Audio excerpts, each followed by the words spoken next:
This book has a special place in my heart, not only because I visited Venice Beach 10 years ago, but also because this book was one of the Kickstarter projects that I founded and actually received.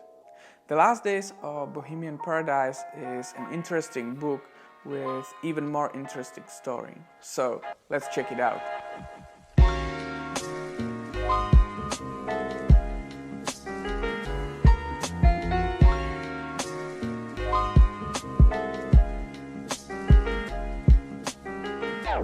The Venice Beach, The Last Days of Bohemian Paradise is a photography book created by Dotan Saguy.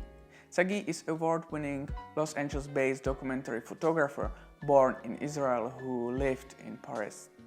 First time I noticed him was when I watched his B&H talk about his remarkable photographic journey.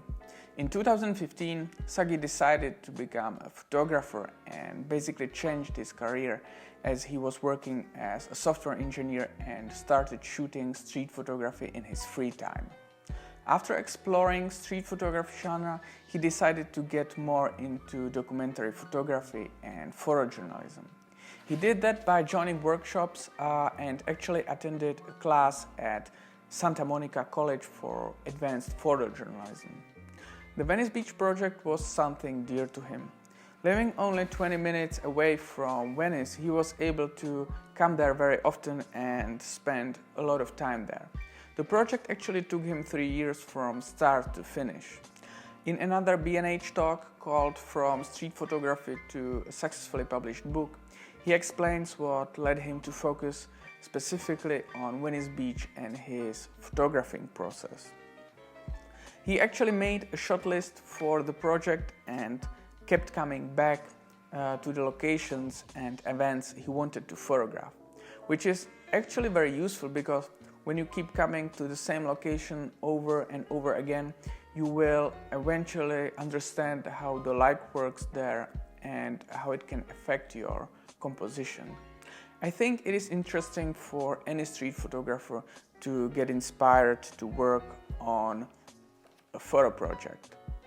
I was actually quite surprised how long and difficult process it is to publish a book. Venice Beach book was introduced on a Kickstarter in October 2017. The project successfully raised over $20,000. The book was shot only in black and white because Saguy wanted the book to look timeless. He wanted to freeze the Venice Beach in his pictures since the culture is slowly disappearing. Also, you can better concentrate on the composition and people and their emotions. It is documentation of the culture of Venice Beach. For me, the book is probably more documentary photography than street photography. I know there is a thin line between those two. Obviously, the street photography should be happening on the street, but when you see the pattern among the images and they kind of tell the story and connect with each other, I feel it becomes more documentary photography. Not like it really matters, but let's just say the book is in the street documentary photography genre. The differences are also in the way how you treat your subjects. Saguy explains in the talk how he had to relearn that from street photography and how the photojournalist workshops helped him with interacting with his subjects. Even though Venice Beach is #1 tourist location in LA, there are actually not that many books documenting the place. It is one of the places where you can find a rich mix of cultures which is slowly disappearing, and that is why I think this book is not only nice but also important. The size of the book is 30 by 20 centimeters, which is nice size, and it can actually fit nicely into my IKEA cabinet. I like the two material cover and nice attention to details, such as the name of the book is in the same font as on actual Venice Beach. The book has 120 pages with over 60 pictures. What I like about the layout is that sometimes the picture is stretched over 2 pages, but sometimes there are 2 pictures next to each other that often work together very well.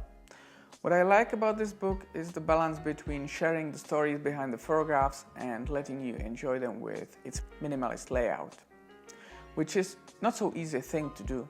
You either disturb it with a text next to the photograph or you don't provide it. What I like in this book is the end section where you can find all photographs and all stories behind them. Like, for example, when you look at this photograph, what is interesting about this photograph, other than, two snakes just freely snaking around, is that the boy and his mother in the photograph are actually snake sitting those two for a street performer who was just taking a break. Or this photograph, which is one of my favorite, taken in a gym, which was once home of Arnold Schwarzenegger. Who is this book for? I would say for someone who is into documentary photography and photojournalism, but don't get me wrong, a lot of photographs are very nice, fine art. If you cannot find the book in your bookstore, you can order it directly from Saguy's website, where you can also pick up a signed copy. Saguy is actually working right now on another book, which I'm very much looking forward to. The book is called Nowhere to Go But Everywhere, and it is going to be about Ray's family.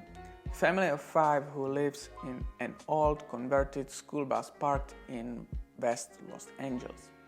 You can see some of these photographs on Saguy's website and Instagram.